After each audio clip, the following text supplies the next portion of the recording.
For the second year in a row and third time in the last 4 years, the Cleveland Cavaliers have won the NBA draft lottery, but now the focus turns to who they should pick or even who not to pick.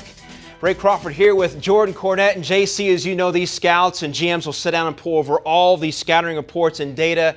They'll ultimately decide there's going to be some guys we're going to pass on. So who should teams avoid, starting with the Utah Jazz at number 5? Well, number 5, Utah Jazz are going to have a wealth of options right there, and they're going to get talent regardless of who they pick. But I think you want to stay away from Aaron Gordon because Aaron Gordon's not what you need right there. And he's a great talent. He's eerily reminiscent of Blake Griffin. He can have that type of effect in the NBA. But you got to go big. You've got a great big in Derek Favors. You need somebody to complement him. I go Noah Vonleh right there. He can give you the productivity much like they used to have in Al Jefferson and Paul Millsap. And who knows, maybe he could be the next Karl Malone. At number 4 will be the Orlando Magic. Who should they stay away from? Well, again, there's going to be a lot of talent on that board, obviously, as you climb the ladder. But I think the Magic need to avoid Marcus Smart.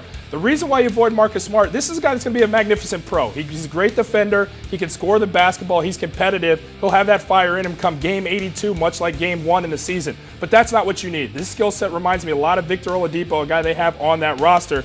You need to upgrade at the point guard position. Jameer Nelson is only getting older. He's only 6 feet tall. I think you go with a bigger guard with a better skill set than Dante Exum. Sixers lost 26 straight games. Who should they take a pass on? I'll throw the okie doke at you right here. The Sixers should avoid Dante Exum because you have a guard with a similar skill set to his, and Michael Carter-Williams, the NBA Rookie of the Year. You're in dire need of more size down low. Nerlens Noel may not be healthy to start the season. You never know, an injury-prone big. Even if he is healthy, you need somebody to complement him down low. I think you go with incredible size and go with Joel Embiid. These two down low, the Twin Towers, great shot blockers, can improve their offense, could be special. The Bucks with the worst record in the NBA, who should they avoid? Now this is going to be a can't miss right here because there's going to be a ton of talent left on the board at this point. But let's play hypotheticals. Let's say Andrew Wiggins and Jabari Parker are both still left on the board. I avoid Wiggins. I think you've got a great backcourt already in Brandon Knight and O.J. Mayo. Andrew Wiggins is just another guy like that. I think you need more versatility, so you go with a guy like Jabari Parker who can play the 2, the 3, and the 4. Adds a little bit more physicality as well. Cavs took Anthony Bennett, as we all know, with the number 1 overall pick last year. Didn't pan out for player or team this year. Who should they avoid now with that number 1 overall pick? I do not want to see the Cleveland Cavaliers with the opportunity to take the number 1 pick yet again come next season. So to prevent that, I think you got to go with the sure bet. You already muffed up the draft last season, go with Anthony Bennett.